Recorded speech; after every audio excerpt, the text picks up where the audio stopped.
It's World War III watch. Let's just face it. It's already started. Here with co-host Jay Scott, we're going to look at some of the behind the scenes of some Israel, Iran, U.S.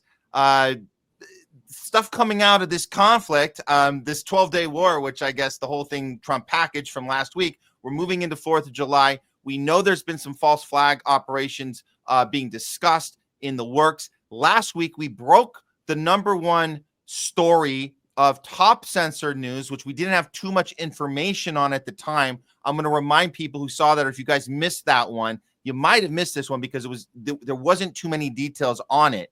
But this came out in the Tehran Times last week that Israel had planned a false flag operation on U.S. soil. And it's the information they obtained, the Tehran Times in Iran. They showed that Israel was plotting to carry out an explosion on U.S. soil and subsequently blame Iran with the apparent aim of instigating a full-scale war between the U.S. and Iran. And this is just according to a source that we don't have the actual source on.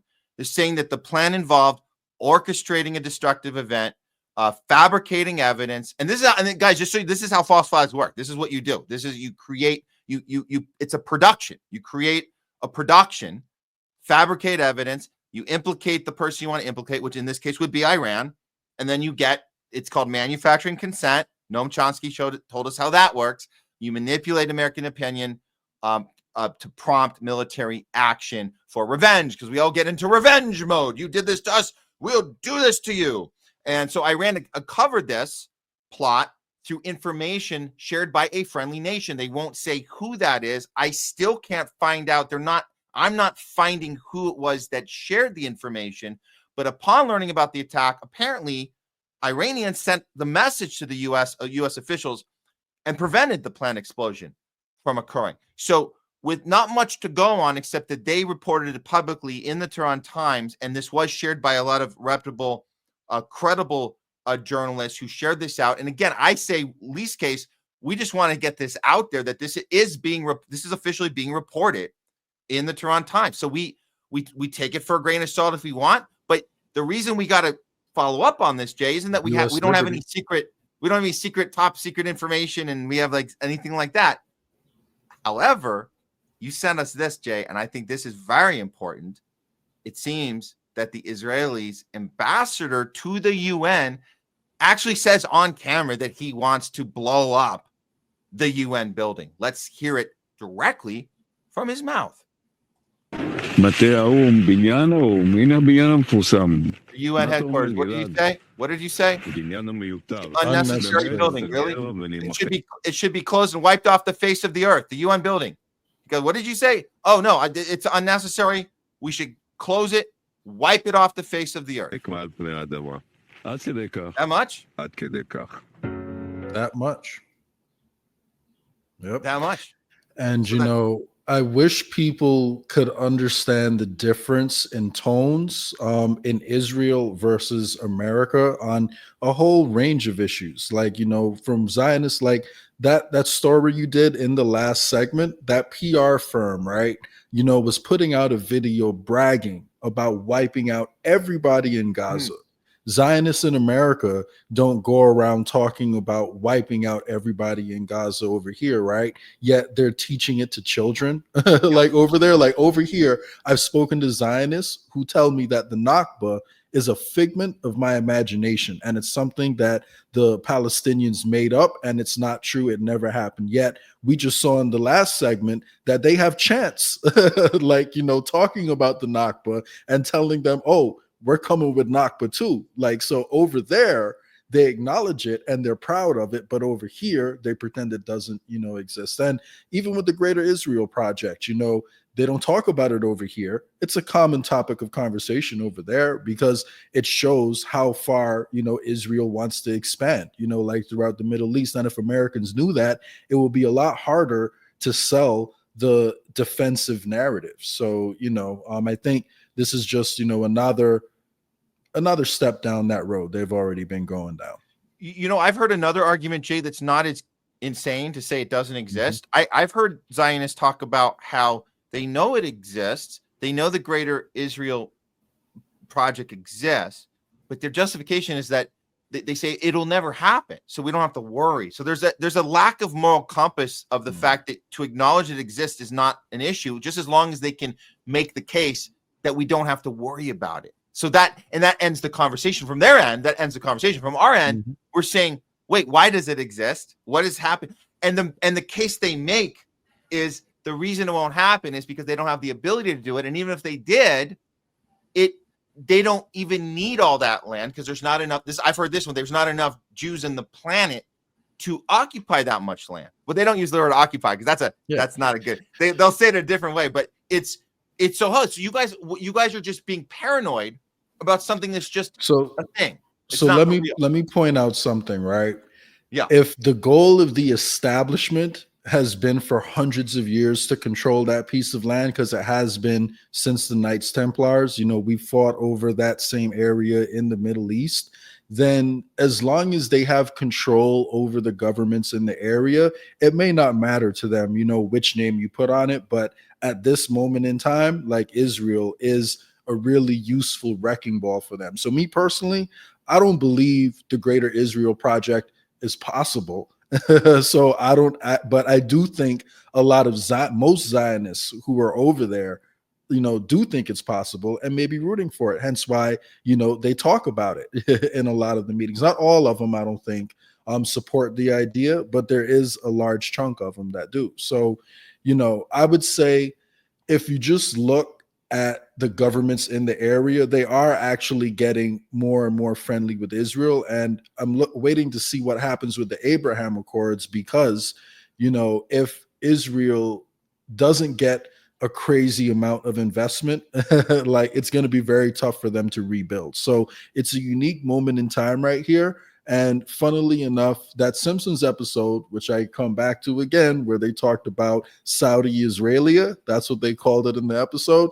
Who knows if maybe they didn't call something out, in that too. So, we'll see what happens. But, if you talk to people who followed the situation closely over the years, most of them will tell you that Saudi Arabia is a better partner, is one of Israel's best, secret partners, in the area. So, and let's just remind people that the way this conflict started in Iran and with US Iran and Trump being all Top Gun, and we're going to get our Top Gun and we're going to make it into a movie and we're going to save the day and the greatest ever. And we're the US military is the greatest ever.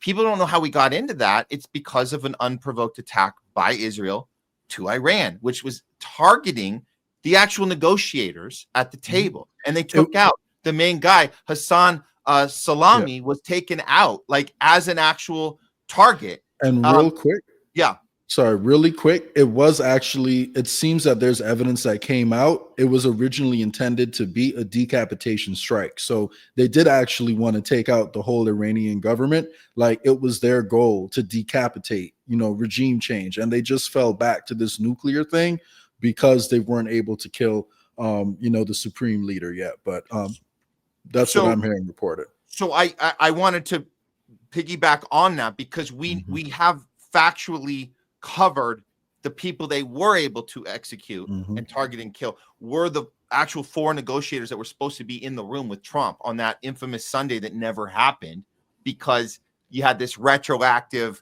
We gave you 60 days. It's over. You don't get your negotiation on day 62. But day 62 was planned, and that was supposed to be Trump in a room with four negotiators that are all dead, including the head negotiator, which his name was Salami. He's dead. His family's dead. But you brought this to our attention, Jay, that the Israel minister has admitted that they were actually attempting to assassinate the supreme leader, Khamenei, and this is him actually admitting to it. Here's the tape. Roll the tape. למה לא חיסלנו את חמינאי? אם הוא היה על הכוונת, היינו מורידים אותו. אם הוא היה על הכוונת, היינו מורידים אותו? זו החלטה שהתקבלה בקבינט הישראלי? זו הייתה המדיניות. ולא הייתה הזדמנות מבצעית פשוט? פשוט לא הייתה הזדמנות מבצעית? לא. לא הייתה. הוא עדיין בן מוות? Is he still a target? יש הבדל לפני הפסקת אש, אחרי הפסקת אש. בתוך המבצע היינו מורידים אותו. So during the operation, we would have taken him out. האיש הזה עשרות שנים. חיפשנו להוריד אותו, שאם הוא היה... Or whenever they decide to restart it. Yeah. So we were looking for him for a long time. Okay. So this has been in the works for a long time. האיש הזה עשרות שנים מוביל. באישור אמריקני? Coordinated. אנחנו לא צריכים אישור לדברים כאלה. Okay, so he's saying we don't need to coordinate such things. So we're back to this. How much did Trump know? Did he know? He told us that he didn't know, and then he had to step back and say, I did know. And then Netanyahu famously got on ABC and said, America first means America dead. And then he congratulated Trump for lying on purpose because that's how men do stuff. They do little reversals. And he said, Trump's amazing. You see how he faked you guys out with that lie? But he did know, and we did this together. High five. That's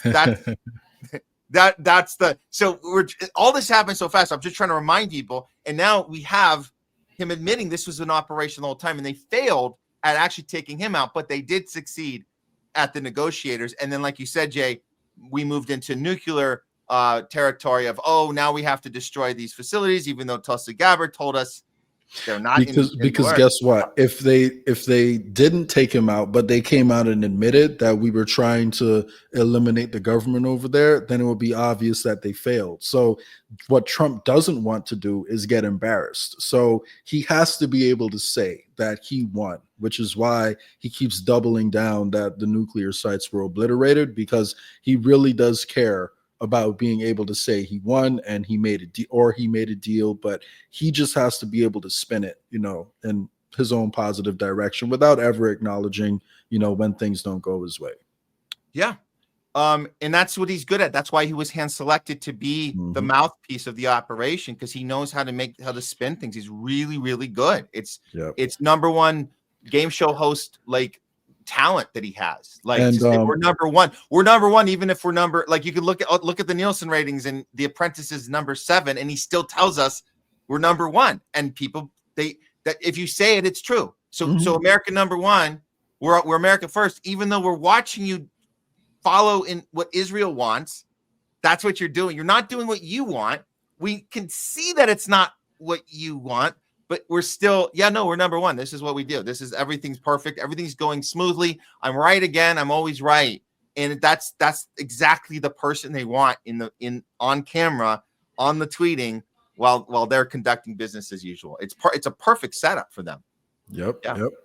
So, and then this came out, and this is important because whether you guys fully understand the details of this, or there's more to, or maybe there's more we don't know, and stuff happening behind closed doors, and we're still trying to find this out as we go every day. The bottom line is that we have people out there, not just Trump and his tweeting. We have people like Marco Rubio that's continuing to bash over our heads that Iran needs to be stopped at all costs, and this is the dangerous words that we know so well from the early 2000s. We know what this does. We understand the war on terror was an entire scam to get us to hate people over there, stop them over there so they don't do it here. They're always people that are coming into power, or have power to get nuclear weapons, or even have the power to go off the petrodollar for oil trade, whatever the case may be. They're always painted as people that are out of their freaking mind, and we have to stop them. So here's Marco Rubio telling us, again, doubling down on Iran, that no matter what, we have a duty to annihilate them. Apologies for the music somebody put behind. I don't like the music because I feel the intensity. I don't need the music, but it's there. So feel it. Here we go. This is Marco Rubio telling us how to hate and what's coming next. To their interpretation of prophecy, believe that it is their calling to trigger this apocalyptic showdown.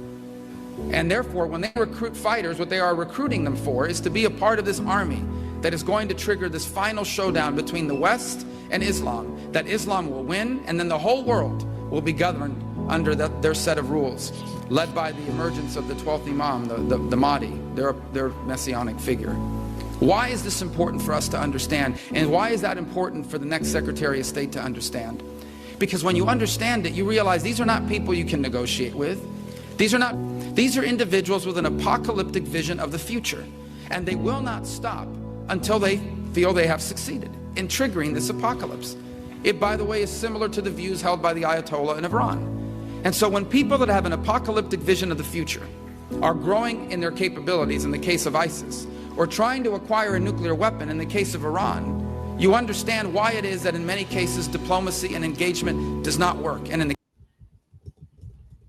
I mean, this is yeah, go ahead. Every accusation is a confession, man. Like evangelical Christians, like literally support Israel because they want the apocalypse to happen and all the Jews over there to get killed so Jesus can come back and save everybody. That's why they support Israel. So it's so hilarious that Marco Rubio is saying that all this is what Muslims around the world want, but he can't acknowledge that train of thought in evangelical Christians, who are prominent, you know, throughout our politics. So yeah, it's you're right, man. Like it's like you're talking to a mirror. Like this is us. This is the vision of apocalyptic times and can't be trusted. And it's like at every turn, these are the things we're doing, and we're gonna fall for this again.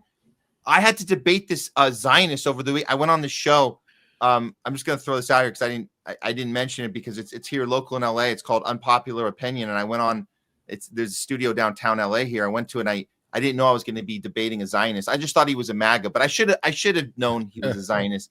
But debating on whether Trump is actually being a peace president, like he campaigned on, or if he's actually doing warmongering, and we couldn't stay on topic because Palestine comes up and he's like, it's not a genocide. It's not. And here's what Hamas is doing. And I'm sitting there going, this is insane. And he even mentioned at one point in this argument, which I have to say, I was told after that I nailed him. So it's good. I'm glad I got the practice, because if we ever bring a Zionist on the show, we'll be good. You have to keep your composure. Let them say their insanity.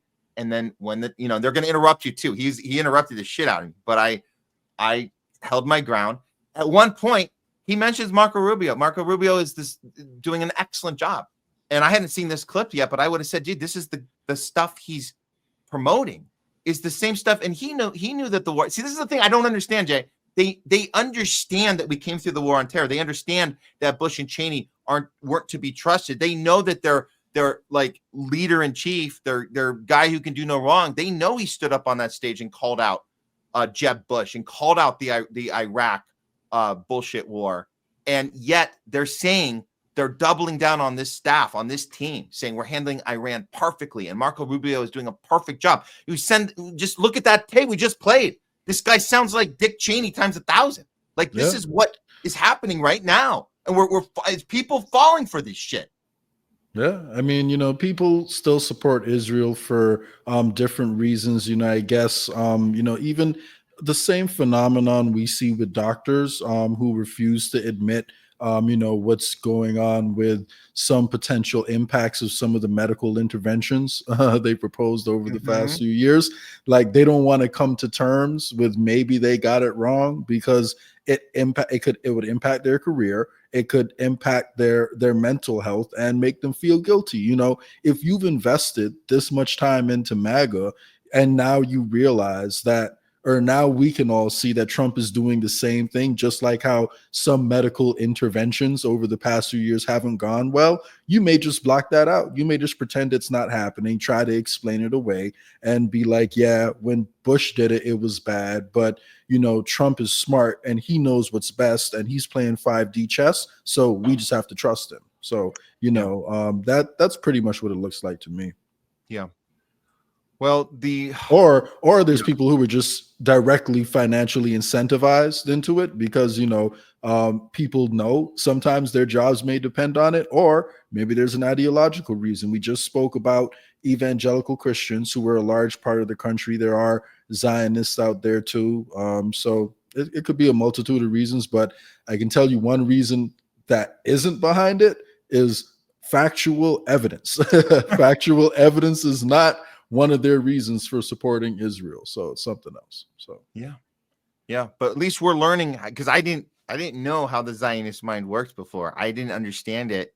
It's basically it's Jewish supremacy, and you can be a Christian, you can be an atheist and have this supremacist mindset. You choose to have the mindset. It's very similar to white supremacy. It is white. It's the same. The only difference between Jewish supremacy and white supremacy is that Jewish supremacy, you're not allowed to criticize it or you hate Jews. I've never, ever, ever heard anybody even suggest, even minusculely suggest that if you have a problem with a white supremacist, you hate white people.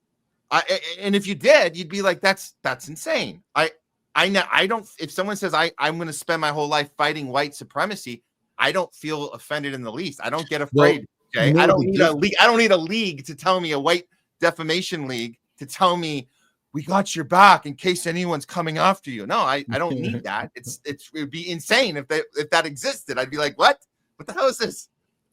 Yeah, I mean, it's just become mainstream, unfortunately. An extremist ideology has become mainstream and accepted because of the Holocaust, which was definitely a tragedy. Maybe there was one or two exaggerations, maybe not, who knows. But long story short, there was something bad that happened a few decades ago.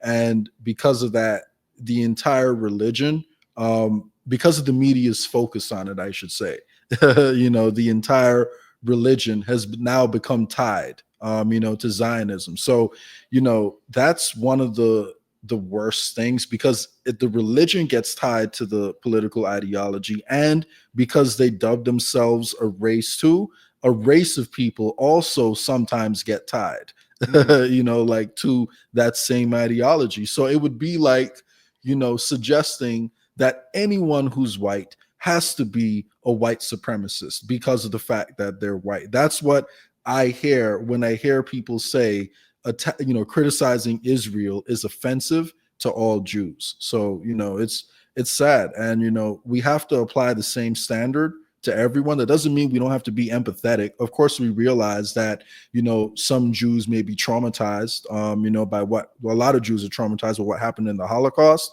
but that doesn't mean you get to repeat it to another group of people in a different place. That's not how that works. So yeah, exactly.